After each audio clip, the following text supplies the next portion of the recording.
Hey everybody, thanks for tuning in to another episode of Mindset Check. Today I have Marissa Tuer on the show. Marissa, thanks for being on. Of course, thanks for having me. So I wanted to have Marissa on because, man, she is like, no joke, top shelf person. Like she not that you have to be busy to be top shelf, but like I feel like you put so much top quality energy into almost everything you do. From your family to your business to real estate, like everything just seems really dialed in. You have an amazing personal brand online. Like this is the first time you and I have met virtually. Mm-hmm.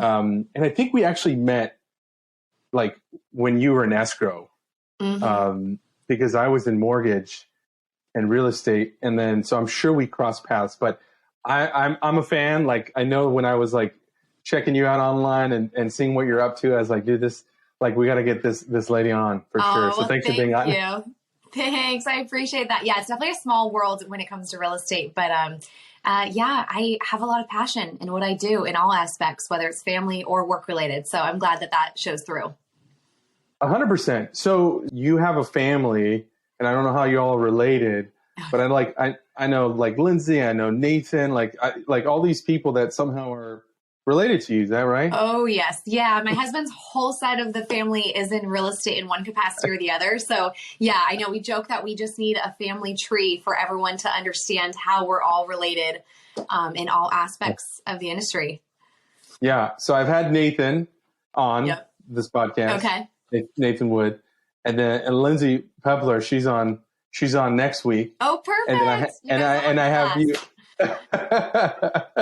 So this is cool. So mindset check. What we do is really want to hone in on like understanding like what goes on in your brain when maybe you got hit by like a curveball. Got thrown a curveball in life, or your day kind of goes maybe a little south. And how do you pivot? How do you get yourself back? And obviously that's going to happen. It's life, right? So I'd love to dive in and just kind of pick your brain and kind of see what you do. We talked offline a little bit about mindset, intentions, and then obviously your morning routine. How do you, and this is a loaded question, but how do you manage to do what you do? Like I've been impressed by you, just what you do online. So, like, how do you do what you do? And you just had a baby, for goodness sakes. So I know, right? Thanks for being on. I just like to stay busy, right? But I love this topic. First of all, I love mindset. I love talking about positivity because mindset truly does bleed into all aspects of your life, and it will make or break you, as you know. So for me, my biggest thing that is my foundation is my faith. That is everything. That is the core of who I am, is my faith in the Lord. So that's for me personally.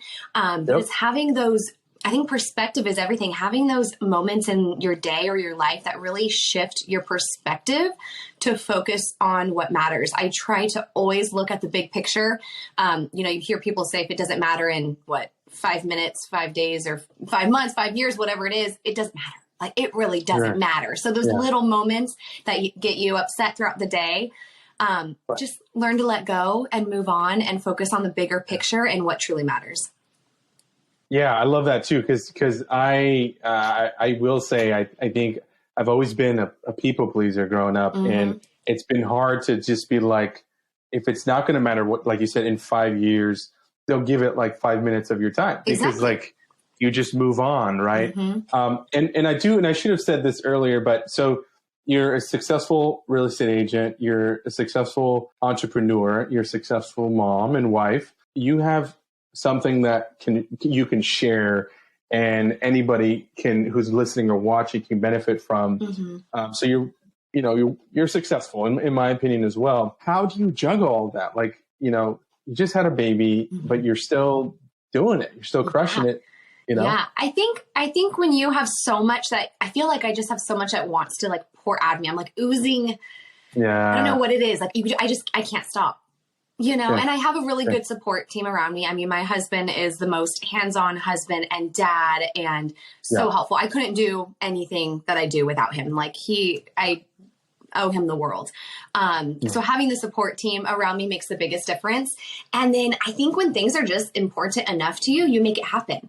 You know, you can either make up the excuses and, oh, too tired, too this, too that, too busy, whatever. But if something matters to you, you make it happen. So, for me, my top priority is my family always. So I make family time my priority, give it as much as I can. And then real estate to me is my top priority. So I give my clients all that I can. And then my community is my priority. So I host community events. I get together with friends. You know, I have that social aspect too, to pour out and give back. So how do you so tell us a little bit about that, that part of your business, right? What got you, obviously the community aspect and your faith, you know, I think people who have a well-established faith tend to be very community oriented. And so is that how you kind of were, you know, drawn to that side or that type of business? Yeah. I've always had a heart for my community. I still live in my hometown, which I just love so much, of Temecula in California. And what really shifted that though and put it into action was when the shutdowns happened. I just saw such a need in our community. And that's when I started one of my businesses that is community focused. It brings people together and it focuses on positivity. So it was just a way to connect when people needed other people the most. Everyone was so isolated and on their own. And, you know, everyone was so struck with fear. I wanted to bring a little bit of positivity, a little bit of light, a little bit of hope and joy, like back into the world. And then that turned into a business. And so, which is great. I mean, it's so funny, you know, I have two daughters, a 2-year-old, 5-year-old. And it's funny because my oldest daughter, she's been like, and she knows what she's doing. She's like, big girls don't need help. They can't ask for help. Right. And she's saying this because she's trying to create a rise in us. Cause we are always teaching her like if you need help, you need to ask for help. Right. And obviously we're going to steer her to be as independent as possible and autonomous, but also like you have to plug into support. You have to plug into community. So I think the reason I brought that up is just because I think, you know, and I've seen this in my wife too. It's like, there's so many women who are going through the same thing and guys too. It's not just women, but if you could connect with just one person who's going through that journey, and it's funny because you think you have this journey that's just so unique. No one else is struggling or going through this or that, but really we all are. And so it's great when you're able to like connect with other women who, who may have similar challenges and you can share those successes and those triumphs and those downtimes as well. So is it a place, is it a physical place? Is it a place that you create every month? Tell us, is it called It's Peachy, right? Yes. Yeah. So that aspect of my business is called It's Peachy. And yeah, to what you said, community is just so important. We're not designed to do life alone. We're not designed to just go through these challenges, these ups and these downs by ourselves. We're meant to be in community together. So I just have such a heart for it. And what that looks like is not only social media and like creating positivity and having that ripple effect, but then we also host local events. On Saturday, a couple days ago, I hosted a market at the local Promenade Temecula Mall. So I put together vendor markets for people to support local, shop local, pour back into our community. So not only financially, economically, are we spending money in our own community, supporting families through their small businesses, but also creating a memory right then and there for families to come out, shop, hang out, spend time with their families, connect with one another. Those type of things have ripple effects. I've hosted everything from, wellness retreats to Bible studies to just girls' night out, anything and everything I've pretty much hosted at this point. And it's just really, really important to me to shine light onto others. There's enough negativity in the world. We don't need any more of that. We just need more positivity, more light, happy, joyful people. Yeah, agreed. And so this powerful woman that you are, this energetic, this outgoing, and obviously you're a doer. And I will say, just a little side note, like, I think, when you're saying like you have all this like that you want to pour out into people, I think it's because you've identified yourself as a vessel, right? Like whatever you want to believe is pouring through you, like that you allow yourself, right? to be a vessel for God, to be a vessel for the good, for the light. So that isn't by accident. That's all intentional on your part, right? Yeah. And so let's talk about that. Like how do you set yourself up for that? Like to be that every day, right? To be the hands and feet. Yeah, no, that's a great question. And to be honest, I've struggled with that a little bit lately, you know, adding another baby. We have a 4-month-old to the family. So anytime you add a baby, it's amazing and challenging. And it just, you know, all the things and all the emotions, but it does spread you thin. So you have to adapt and overcome and shift things around, what your schedule looks like, you know, what your workload looks like, just all of the things. So I've had to honestly kind of refocus on my core of like getting back to that joyful, happy, patient person that I truly am, you know, because I'm finding myself in those moments of motherhood where I'm struggling with patience. That's a big one. So I'm really focusing on getting back to that. To answer your question though, what that looks like for me personally is making sure I'm spending those quiet moments in the morning, whether that's 5 minutes before the kids wake up, whether that's, you know, a couple hours before the kids wake up, to really focus on my intentions for the day, reading my Bible and spending time with the Lord, spending time in prayer, really focusing on what I'm taking in as far as even just music or news. I don't watch news. I mean, I'll get little snippets here and there. I know it's, but I don't let myself, because it's too negative. I don't want to listen to that. I don't want to put myself around that. I don't want that, even to have it on in the background in my home with my little kids. You know, I just, so I choose what's around us. That's smart. Yeah.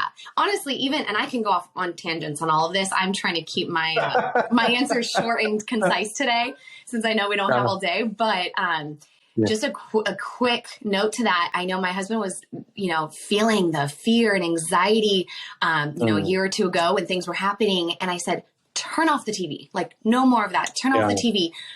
He did instantly. Just that heaviness that just goes away. So just being really mindful of what you're surrounding yourself with the media, with things. And then also, of course, people. Making sure I have those moments in the morning changes the entire outlook of my day. You're 100% right in terms of minimizing external influences that are going to increase your anxiety. I mean, like, you know, one of the things that my wife and I talk about all the time is like, when we think about the pandemic and when we were in those years of that, was we were so glad we didn't have a TV. But yeah, agreed. Like if you can keep all those externals that really you can't control anyway.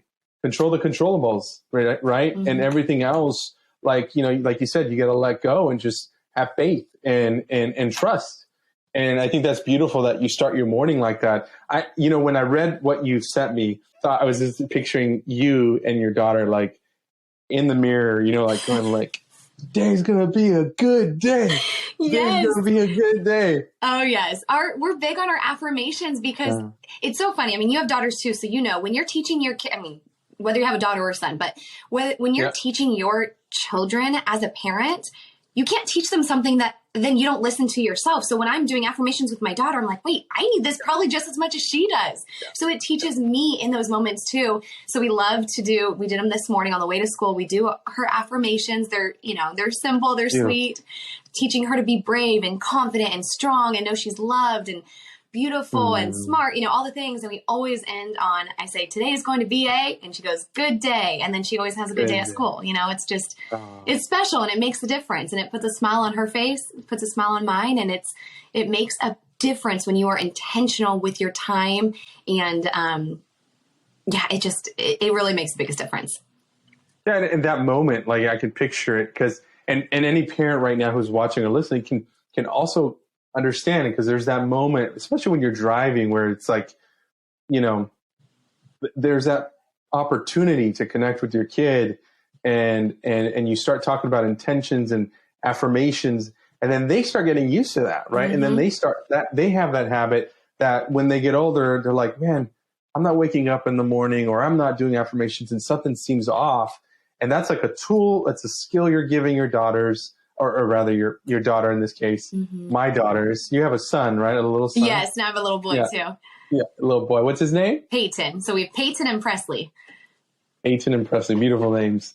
And so you're setting these, like, this habit and these skills for them that, you know, are powerful. And I love how you just are so honest and vulnerable. I mean, thank you for that, because a lot of people, may not be open to that. But yes, like your kids watch you and you're the example, right? And it's great, because if you can apologize, or if you can say, you know what, daddy, mommy, we didn't respond well. We reacted and whatever, and didn't have patience. I'm sorry. I've noticed that that my girls light up when I apologize. Likewise. Mm-hmm. And they just like hug and smother me. And then it's almost like they're like, it's giving them the permission to also accept that they might mess up, and that's okay. And then we're here to love on them. Oh, absolutely. I do the same thing. I try to be aware, because I lose my patience just like anyone else. But if I do, I truly try to get down and bend down on my knees and say, hey, I'm so sorry that I got frustrated, because it lets them know, hey, it's okay if they get frustrated too. Like we're all human. We make mistakes, but let's make a better choice next time. Let's make a better decision. Right. I just strongly believe in the power of words, the power of writing too, but the words that we speak hold so much power. So if you're saying, oh, I can't do this, or, oh, this is horrible, whatever you're saying, it has and holds so much power. So we want to be very intentional with our words as well, of what we're saying, not only over ourselves, over our day, over our children. Once in a while, I'll catch my husband saying like, oh no, our daughter got sick. Now we're all going to get sick. I'm like, don't say that. Yeah. We are not getting sick. This is, so just really being aware of the words that we say and choosing to be positive. Is that something that you decided for yourself? Is that, because we get to a certain point in life as an adult where we start to create our own beliefs, but is that something that was passed on to you, or is that something that you created for yourself? No, unless it was passed on subconsciously and I didn't really, realize it. I just realized, I think it's just something like innate in me, but then I've really been mindful of it lately, especially as I'm just like diving more and more into my study of the Bible. And I just realized, God literally created us with his words, and we are made in his image. So God, the capital C creator, created with just his voice, his words. Think how powerful our words are as well. And so I've just become very aware of that, and try to be very, very mindful. And you can relate that in your personal life, and you can also relate that in business. Say, I'm going to sell this home. I'm going to help this client. I'm going to be top realtor of this, that, or, whatever it is, speak that out and kind of prophesy over yourself. That's beautiful. I love that. I grew up in a household where both of my granddads were pastors. And so faith and religion has always been a big part, especially growing up, that you get a lot of influence, right? And I think what I'm getting from you is just like, you're not letting something negative disempower you. You're allowing something that you've identified with, you've internalized it. It's a belief of yours, and you've created something special, something that's positive. Where I think a lot of times, and I've seen it from my people around me, where you kind of let go of that power, right? You kind of because I think there's a balance, right? Because there is God, right, who creates, who does, and you pray and you ask for guidance or whatever it is. But then there's also you that has to also take action. And I think a lot of times, at least growing up for me, I would see kind of the opposite, where I love what you're saying. To me, that resonates with me, and I'm in more in alignment with that. But I used to see a lot of unworthiness kind of overplayed, where now your identity is just this: I'm unworthy, I can't take action, right? Okay. And so you don't take action through that faith. It's almost more like a victimization, almost, right? Okay. So what I love what you're doing is it's empowering. It's not disempowering. Does that make sense? Yeah, I definitely believe in just taking authority over your life, over your day, just, speaking that out and using the power that literally God gave us so much power. So use it. Don't play. I personally don't. I mean, I believe it because look, if you're a woman of faith, if, or a man of faith listening, like, it says in the Bible, you're created in the image of God, right? So what does that mean? There could be some, some differences there in the interpretation, but to me, I believe that you are, I think what you're saying is that you do have that power. You have the power to claim, to prophesy over your life. And I think, that is beautiful. Absolutely. Yeah. And is that something is that something that you kind of created on your own? Is it something that was passed down to you? I definitely grew up in church. So that's always been who I am to my core. And then I think it's just as I've grown my walk with the Lord, I've just become stronger and stronger in that. I know who I am in Christ, and that's really all I care about. I mean, it's funny though. I do feel like the last few years I've definitely been more vocal about my faith, because it just kind of gets to a point where I don't really care what other people think. I mean, of course I do to some extent, but that's kind of just who I am, take it or leave it. Right. Like I'm just going to be unapologetically myself. And thankfully that resonates with most people, but, that's just who I am to the core. And I always want, Jesus's love and light to pour out onto others. Anyone I come in contact with, like I would never want to leave someone worse off than when I found them. I always want to share a little bit of happiness, a little bit of joy, something, as much as I can with anyone that I encounter throughout the day. See, that's what I'm talking about. That's inspiring. That's beautiful. I mean, I think there's so much positivity there in how you're pouring yourself into people in your community and your family. And then obviously yourself. It's kind of cool how you, in your morning, you're just like, I got to pour into myself, right? First, before then I can pour into others. And I think that's a powerful tool. So this week you and I talked, and you said, kind of simplifying is something that you're really focusing on, which really is what you just said, which is like, you're simplifying your life. You're saying, I am who I am. I'm going to share that, which is beautiful. And if people don't like me, they don't like me, I move on, right? That's simplifying your life, because you're not saying like, I gotta control what people think of me. And if they don't like me, whatever I gotta kind of control that. And that's, again, letting go. So talk to me about how you're simplifying your life, and how could somebody, how can somebody take note and then be like, okay, that's a good thing to do. Yeah. And I say that too, as a people pleaser myself. Trust me, I want everyone to like me. I want to make everyone happy. Trust me. But it kind of gets to a point where that's just silly. And we all know we can't please everyone. I always tell my wife, when we talk about like people not liking us or people taking what we said wrong, like probably you can think of an example where you gave somebody your best, your love, everything, and they totally had a different experience, right?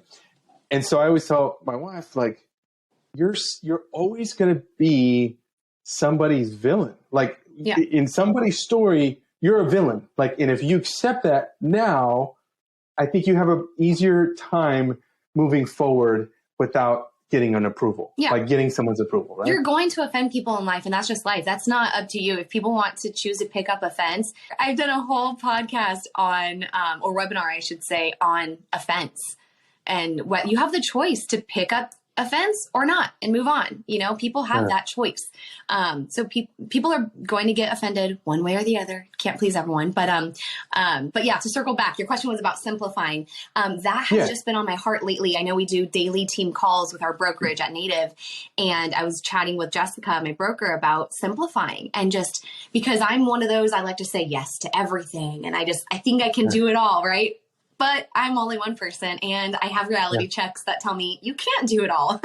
And so I think realizing that I do need to simplify, because I am one person. I can't do everything all at once and give it 100%, because that's the thing. Maybe you can do it all, but something's going to give out, right? Either you're going to be stressed, your family's going to suffer, your health could suffer. We don't want that. So I wanted to be very intentional with my time with my family, especially for the holidays. So I wanted to simplify. So that's been my recent theme.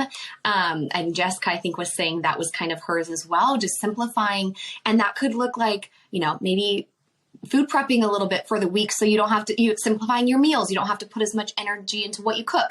That could mean delegating. I did this over the weekend, delegating more of, certain duties and job titles to people to take that workload off you, that pressure off you.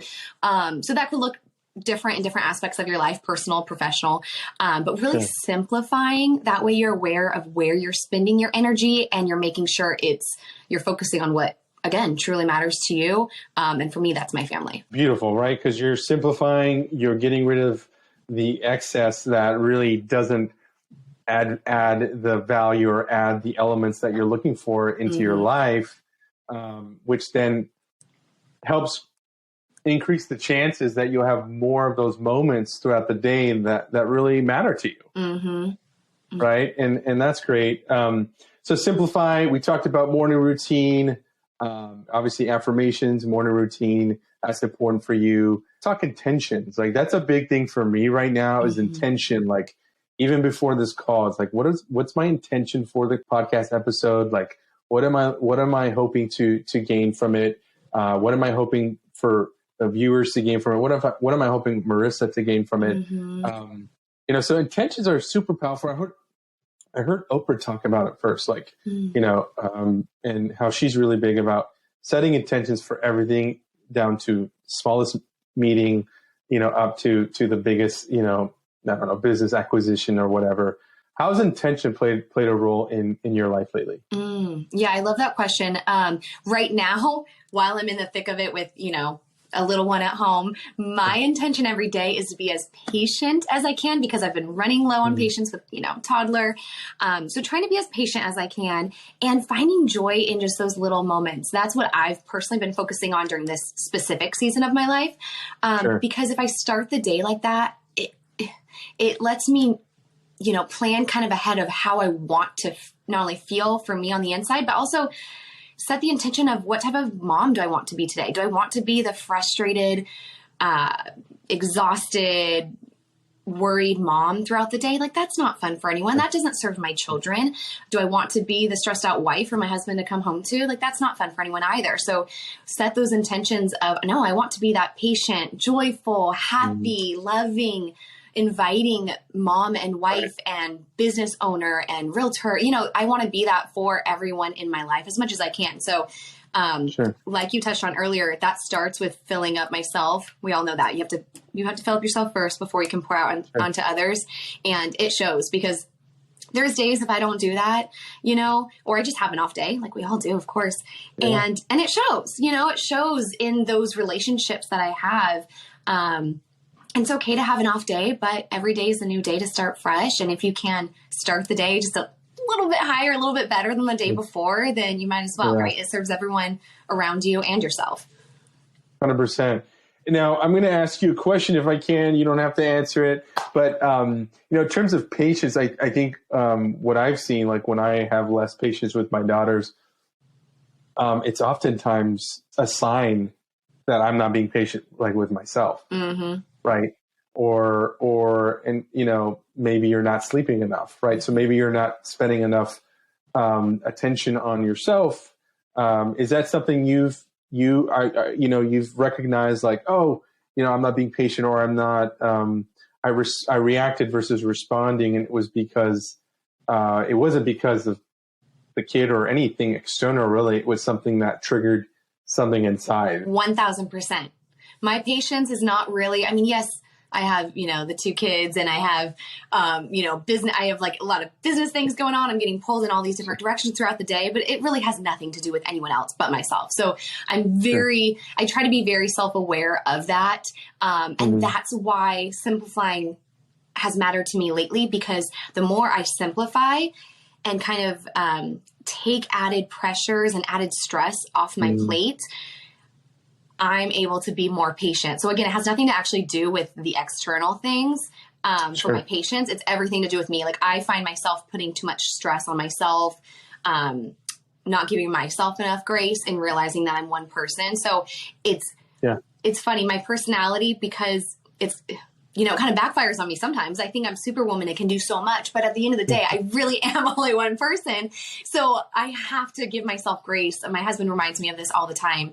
Just, you're one person. Like, give yourself some grace, give yourself a break, give yourself some patience and love, because, you can only do so much. And again, I'm a mom first, then I can take care of my clients, and then I can take care of everyone else. So yeah, it's definitely a self-reflection moment. And it's so beautiful, like that you have this really wonderful environment at home, right? And obviously you're going to have moments like where you're not patient, or your husband isn't patient, or one or the other, or both of you at the same time. And then you might direct that at each other, and then it can get a little chaotic. But what's beautiful about it is not so much if it happens, is like when it happens, how do you respond? There's the apologizing, then there's the addressing each other, and it seems like you guys, you don't expect perfection, but you have a space where you guys can mess up and forgive, right? And then like grow from that. 1000%. And you have to. I mean, for a healthy relationship, we very much try to be mindful of that. If we get, and to be honest, it's been mostly on my end lately, just again, being in the thick of it. Yeah, 100%. So I'll be the first to apologize, in that moment, like, hey, I'm off today. I am, I'm sleep deprived. I'm this, I'm that. So sorry if my patient's low today. And I let him know, it's not you, it's me. So, we give each other, thankfully, that grace and that space to apologize, and just, we have to be there for each other. And I appreciate, that's part of the beauty of marriage, when one person kind of needs maybe a little bit more strength from the other person during these different seasons of life. It's like the ebb and flow. If one person's busier at work, the other person can kind of fill in a little bit, and then vice versa, because that's what marriage is all about. It's a little bit of a give and take. So yeah, we try to be very mindful of that with one another. That's awesome. Well, I'm excited. I'm happy for you guys. I love seeing families like that, because it's inspiring. I'm hoping that it creates a snowball effect where there's more families like that.